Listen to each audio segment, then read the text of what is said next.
Bonjour, monsieur Bouvard. Et bonsoir, Bouvard, et merci Guilux qui présente exceptionnellement ce soir les grosses têtes avec quelques invités d'une certaine qualité, puisque nous avons le plaisir d'avoir en face de lui, qui est en face de moi, donc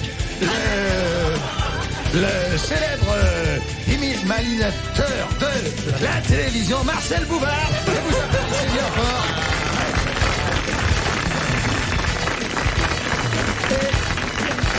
Et Marcel Bouvard et sa célèbre cravate à poil. Et puis-je présenter le reste de l'Assemblée, puisque nous avons à sa gauche, droite, mais est-il à droite, est-il à gauche, nous ne le saurons jamais, la célèbre chanteuse Nicole Croisy, Sappho, voilà, c'est ça. Merveilleuse dans un ensemble absolument noir-gris, qui est ensuite. Et puis, nous avons le plaisir que j'accueille aujourd'hui l'extraordinaire et merveilleux et corse pourtant, et merveilleux Bruno Secaldi. Que voici. Pardon. Je suis désolé, mesdames et messieurs, j'ai dit Bruno Secaldi, on me dit que c'est Daniel. C'est donc Bruno Daniel. Ici. Et pour terminer, car la fin est proche... Monsieur, je ne sais plus son nom, il va nous le dire. Qui c'est-il? Et il ne s'en rappelle plus non plus. Quoi qu'il en soit, applaudissez-le. Et c'est ce merveilleux acteur. Philippe Castelli. Acteur qui ressemble à Sim en plus grand. C'est Philippe Castelli. Et l'imitation de Guy Lux, merveilleuse, on s'y croyait. C'est Yves Lecoq, merci. Patrick Sébastien. Bravo.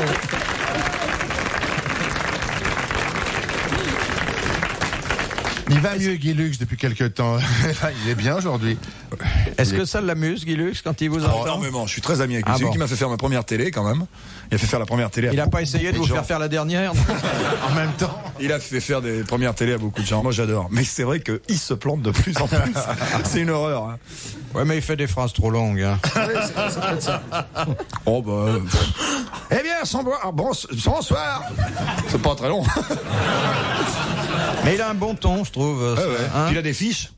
Ce qui était merveilleux avec lui quand on faisait des émissions, c'était qu'il nous faisait faire des sketchs et des machins qu'il écrivait lui, où il y avait marqué, bon, tel artiste ouvre la porte, gag. C'est à toi à trouver après. Mais les pages étaient remplies de gags, entre parenthèses. Alors fallait trouver. Ce qu'on appelle un créateur. Ouais, mais n'empêche que moi, il m'a rendu beaucoup de services parce qu'il m'a appris à travailler dans des conditions pas possibles. C'est une façon comme ça de faire des compliments. Ah oui, en tenant un costard pour l'hiver, l'été et tout le reste. Oh non, Guy, c'était. J'ai vu préparer des émissions en direct d'1h30 en une après-midi. Je veux dire, je connais pas beaucoup de gens qui sont capables de le faire maintenant, hein, parce que c'était un joyeux bordel. Et le soir, ça marche. Oui, maintenant ils ont 1 heure. Une citation de. Je vous ai enlevé du boulot, Boubou. De Monsieur Barquette de Marseille, qui a dit: Barquette. Le passé des femmes, c'est comme une mine de charbon. Il ne faut jamais descendre avec une lumière, sinon gare à l'explosion. Oh, c'est très joli. J'ai entendu quelqu'un qui a dit l'autre jour, une femme qu'on aime n'a pas de Jules passé. Renard. Très joli aussi. Non.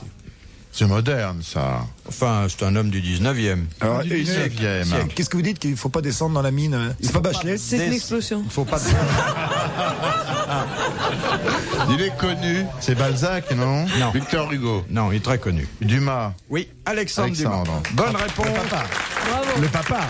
Le papa. Alexandre Dumas, père. Bonne réponse de Daniel Seca. Bruno. De Madame le prieur d'Agon-Coutainville qui a dit: si le travail n'a jamais tué personne, il est juste d'ajouter que le repos non plus. C'est un Corse? Non, mais il était corse de... Napoléon. Non. Ah oui, il était pas corse, Napoléon. C'était un feignant. Tu de la réplique, toi. C'était un feignant. C'est un homme qui aimait beaucoup la sieste. Non, il se repose maintenant pour Depuis l'éternité. longtemps. Il est mort il y a une quinzaine d'années. Il nous a laissé des bons mots et une opérette. Une opérette. C'est pas Breffort, non? C'était Alexandre Breffort.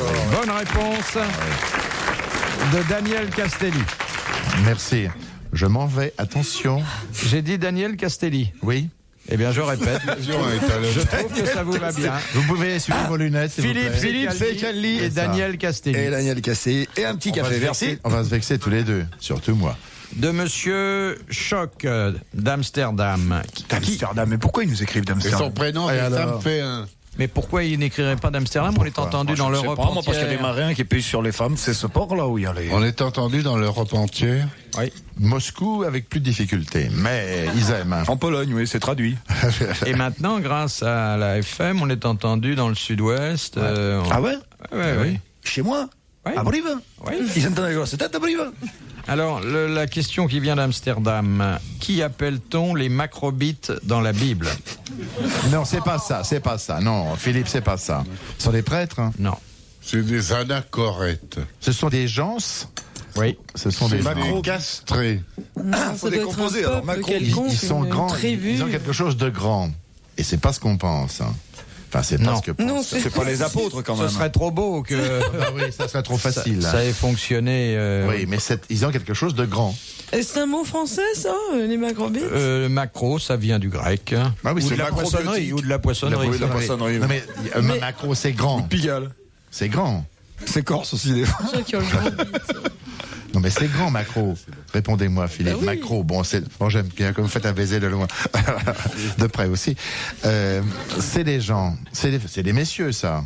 Ce sont des messieurs. c'est une certaine catégorie de personnages bibliques Des qui prophètes. ont droit à l'appellation Les de prophètes. macrobites. Les prophètes. C'est pas les prophètes. Hein. C'est pas obligatoirement des Les prophètes. cartomanciennes. Non. C'est les prêtres, enfin, ils sont. Mais peu importe d'ailleurs. ce Ils qu'ils ont toujours font. l'habit de prêtre.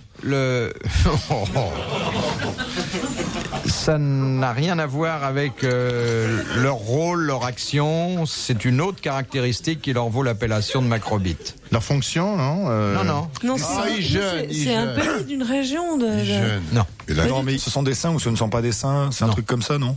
Non. C'était Bon, une fonction tant pis. religieuse qu'ils avaient. Pas du tout. Je vous dis, c'est indépendant de leur fonction. Ça C'est dépend par rapport à leur âge? de leur forme physique. Oui. Leur âge? Exact. C'est les vieux ou les jeunes? vieillards. Ce sont ceux qui sont très vieux. Très vieux. Ceux qui ont Alice une Sabri, durée c'est de tout ça. vie Voilà. supérieure à la normale de l'époque. Une durée de vie? Oui, Oui. pour un macrobite. Bonne réponse de Patrick C'est Sébastien. ça. Une durée de vie supérieure à la moyenne. Mais alors Castelli, c'est une sorte de macrobite, alors. Oui. Eh ben, t'es content. Ça serait plutôt microbite, là. Oui. Allez, monsieur Castelli. Oh, celle-là. Encore. Elle est bien supérieure à vos propos. C'est une chanson qui a une histoire qui a une âme. Alors, c'est une chanson. Il commence par dire C'est une chanson. histoire qui a une âme. Je peux sortir, monsieur Bouvard, pendant que Casséry raconte son histoire? Ouais, parce Non, que ça me fait vraiment Sébastien, chier. vous restez là. Vous irez aux toilettes après l'émission. Non, mais c'est pas une question de toilette, je veux dire. Abraham et sa femme Sarah ont un tel génie. Non, Oh, restez. C'est sa représentation d'adieu. Justement. Ah, il faut dire j'étais là. bon, Abraham et sa femme Sarah ont un tel génie du commerce que même s'il leur arrive de céder à des désirs conjugaux, ils usent d'un langage assez particulier. Elle est longue. Hein. Qu'est-ce que ça veut dire ça? Abraham, mon chéri, tu n'as pas quelque chose à vendre? Je suis acheteuse. D'accord, Sarah, j'ai quelque chose à vendre. Mais il faut acheter tout de suite. Oh, je suis fatigué ce soir. Ça peut attendre demain. Mais au bout d'un moment, seule dans son lit, elle commence à changer d'avis. Elle se lève et va trouver Abraham dans sa chambre. Chérie, c'est toujours d'accord pour traiter l'affaire en question? Et Abraham lui répond, oh, tu sais, c'était une petite affaire. Je l'ai traitée de la main à la main.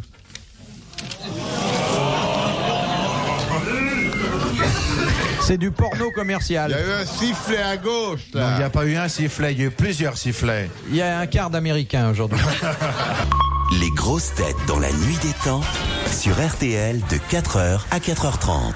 Moi, j'en connais une, mais j'ai peur que vous la connaissiez, vous me disiez qu'elle est vieille et tout ça, alors j'ose Qu'elle pas. a la barbe? Ouais, non. C'est une très vieille. C'est la Bah alors, Castélie. allez-y. De théâtre. Oui, Bon, tant pis, hein. Peut-être qu'on l'a oublié. Peut-être. Alors voilà, c'est un monsieur qui est balayeur dans un théâtre et qui rêve de monter sur scène. Et un jour, un des figurants est malade. Alors il va voir le directeur, il dit, monsieur le directeur, je vous en supplie, vous la connaissez peut-être? Non.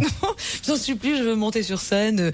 Je donnerai n'importe quoi pour monter sur scène. Vous n'avez personne, laissez-moi le remplacer. Il dit, bon, écoutez, allez-y si vous voulez.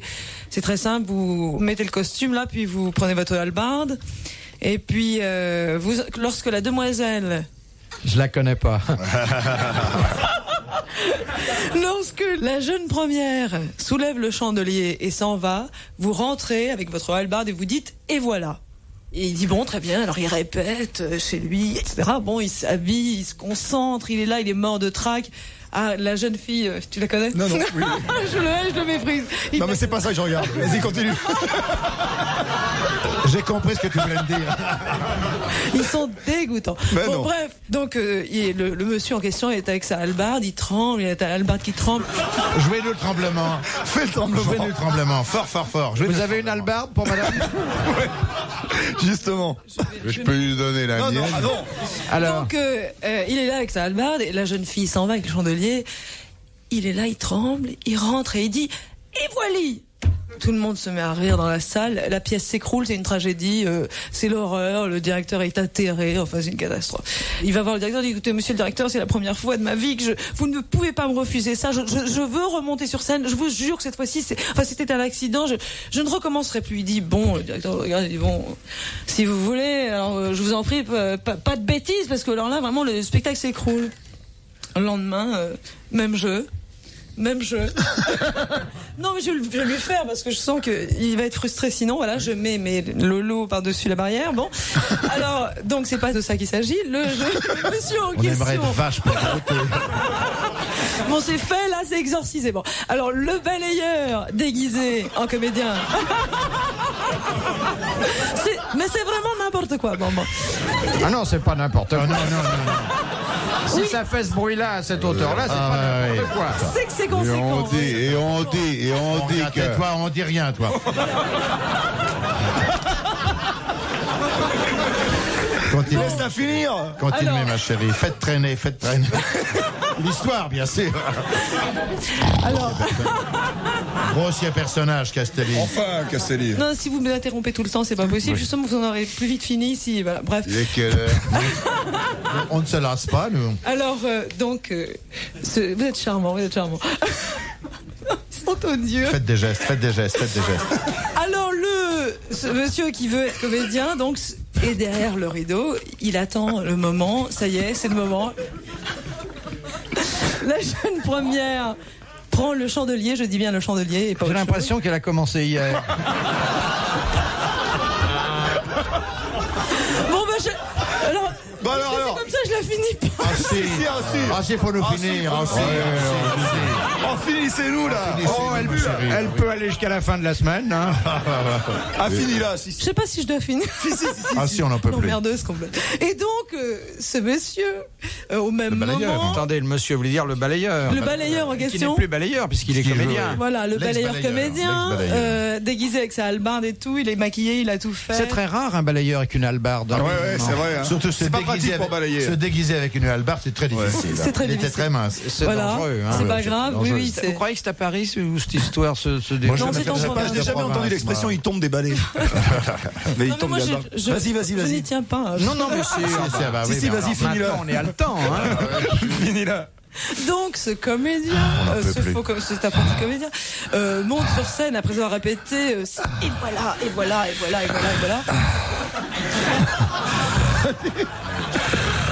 Non, mais moi, je pourrais pas. Je veux dire, maintenant, le plus gros est fait. Hein. Mais je pense qu'il faut faire durer le plaisir de toute façon. Là, il y a beaucoup de plaisir. Il dure. Et on dit que je raconte mal Non, les je crois que histoires.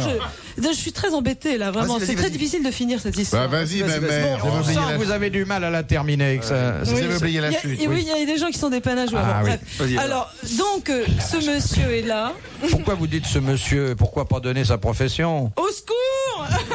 Et son prénom. Le balayeur Castelli. comédien essaye d'entrer sur scène. Il est là avec sa hallebarde. La jeune fille prend le chandelier. Il se dit, mon Dieu, j'ai le trac. Et voilà. Il rentre et il dit, et voilà! Effondrement complet du directeur. Et il va voir le directeur. Il dit, ah, monsieur le directeur, je vous en prie. Il dit, à vous, ça suffit comme si. Ah vous, ça tue. Ça tue. Fac, comme si. Bravo, sa fille. J'en connais une de la même- Elle aurait pu être très drôle. Bravo, sa fille. J'en connais une qui est plus courte. Bah, la tienne. Dans un mélodrame, il y a le traître qui reçoit un coup de couteau. Ah, elle est longue. Alors il se tourne vers le souffleur, et le souffleur lui souffle. Aïe.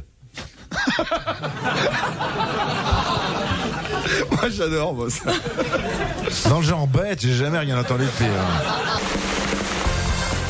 RTL, 4h, 4h30, dans la nuit des temps des grosses têtes de Philippe Bouvard. Nous sommes en mars 1987. Autour de Philippe Bouvard, Safo, Patrick Sébastien, Daniel Secaldi, Philippe Castelli. Les grosses têtes dans la nuit des temps. Question de l'abbé Pierrelot de Méolté. Je suis chaque fois gêné de le mêler à nos turpitudes, mais enfin c'est Allez, lui. vas-y, hein, Bouvard, bah, il pose a- ta question, là. Il sait où il met les pieds maintenant. Au bout de combien de temps la morsure du serpent minute provoque-t-elle la mort? 1 minute. Il est fort, hein, Il est fort. Est-ce que ça provoque vraiment la mort? Non, ça provoque pas la mort. Ça provoque pas la mort. Voilà. Bonne réponse de Daniel Secaldi, confirmée par Patrick Sébastien. Ah oui. Il y avait là une espèce de guet-apens. Oh, dans lequel nous ne sommes pas. Mais nous ne sommes pas tombés dedans. J'aime bien Bon ces questions Bouvard. Boy Scout comme ça et on voit. Qu'est-ce que vous entendez par une question Boy Scout? Mais ouais, ne pose ce pas de côté, questions stupides. les serpents minutes, combien de temps faut-il pour. Mais on n'a pas encore abordé les questions. Qu'est-ce qui fait 1 centimètre qui... Alors, j'ai une question qui va vous plaire. C'est Oui. Monsieur Bitosec qui l'envoie. Qu'est-ce qui a 2 boules, qui a 70 cm de long et que les jeunes filles agitent frénétiquement? Ah, c'est un jeu, c'est un yo-yo, un machin comme ça. 2 boules, Un hochet. 70 cm de haut. 70. Bouvard. Vous connaissez la différence, Bouvard, entre un curé et un Un sapin de bâtonnet de Noël? majorette. Flatteur. C'est Un bâtonnet de majorette. un bâton de majorette. Bravo.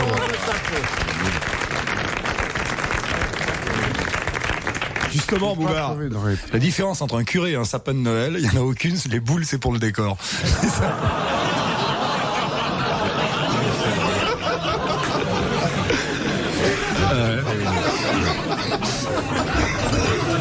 C'est un plaisir, monsieur l'abbé Pierrelot. Pardon, mais nous enguirlande. Mais c'est curieux, Safo, elle a un côté un peu inachevé dans la figure. Mais il faut lui la paix, qu'est-ce qu'elle pourrait te Non, répondre elle a un alors côté inachevé parce que quand ses parents l'ont fait, ils l'ont fait avec un livre d'éducation sexuelle et puis ils ont sauté des pages.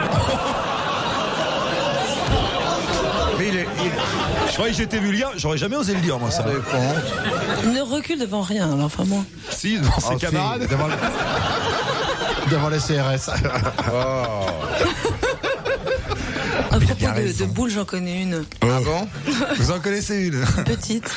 Non, mais c'est très gentil. Chacun a les Très références gentil. qu'il mérite. Et c'est pas vulgaire du tout, il n'y a pas... Ah non, pas du tout. Pas de Je poil. suis désolée, mais c'est comme ça. Bon, voilà. Alors, c'est un Corse qui est comme ça. Fais gaffe à ce que tu dis sur les Corses. C'est vrai, hein, Vous c'est comme faites ça. attention. Un Corse qui est couché comme ça contre un arbre. Il est là, il dort, il fait sa sieste. Oui, là c'est un peu tautologique, un Corse qui dort. Oui. Enfin bon, je veux le signaler tout de même parce qu'il pourrait peut-être Oui. être sur le ventre. Bon. Oui. Là, il est sur le dos alors. Et arrive un monsieur qui lui demande « Vous avez l'heure, s'il vous plaît ?» Et il y a un taureau non loin. Et alors il soulève les du taureau. Elle a dit que c'était pas vulgaire à part ça. Dites, excusez-moi de vous interrompre, ça faut, parce que vous faites le geste avec une seule main. Vous avez déjà vu Vous n'en avez pas soulevé souvent, hein? Moi, j'imagine. Si vous en avez déjà vu, c'est pour les deux mains, hein. Bon, d'accord. Alors, C'est comme pour Bouvard, c'est pas... Oui. Je pense qu'il vaut mieux dire qu'il soulève les parties sexuelles du taureau. Comment on appelle ça alors Les testicules, les gesticules. Bon, les gesticules. Non, les testicules. Bref, les boules du taureau. Oui. Et il dit, il est 4h15. Alors là, le type dit, ah bon, très bien. Et puis il s'en va un peu perplexe. Le lendemain, il passe au même endroit, il voit le même Corse. Et par curiosité, comme ça, il lui dit, vous avez l'heure, s'il vous plaît? Même geste. Si le taureau est resté, c'est qu'il aimait ça. Hein.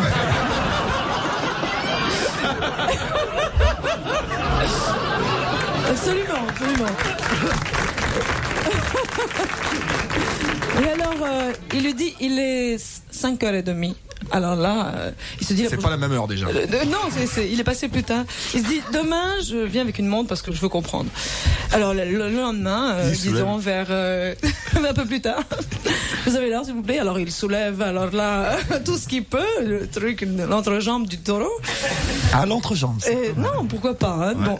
Et il dit, il est 6h30. Il dit, mais comment vous faites? Il est en effet 6h30. Il dit, c'est très simple, je soulève et je regarde l'horloge du village. C'est mignon, hein. Alors, c'est une blague que nous aimons bien et que nous n'avions pas racontée depuis au moins 3 Je suis en train semaines. de chercher, oui. On dit ce genre d'histoire qu'elle a de la barbe. Dites-moi, ça vous pourriez pas, vu que l'horloge est derrière Bouvard, vous pourriez pas venir. Voilà une façon de réactualiser cette histoire. Soulevez-lui les oreilles. De Madame Maugrillon de Châtenay-Malabry. Qu'est-ce qui est né de l'orteil de Vishnu? La paix. Vishnu, la paix. Bouddha. Celle-là aussi, elle est vieille. Vraie Elle est de caméra. Kardec. C'est Bouddha, non? Non. Quelqu'un? Non. Quelque chose. Oui. Bravo, bonne réponse. Quelque chose, c'est un pays. C'est une donnée géographique. Un fleuve. Oui. Le Gange. Le Gange. Bonne réponse de Daniel Secaldi. Très bien. C'est pas facile. Transpirer, c'est pas Vishnu, hein. évident de savoir qu'un orteil peut donner un fleuve. Transpirer des pieds, Vishnu. Oui, il avait chaud. Retrouvez les grosses têtes dans la nuit des temps à tout moment sur RTL.fr.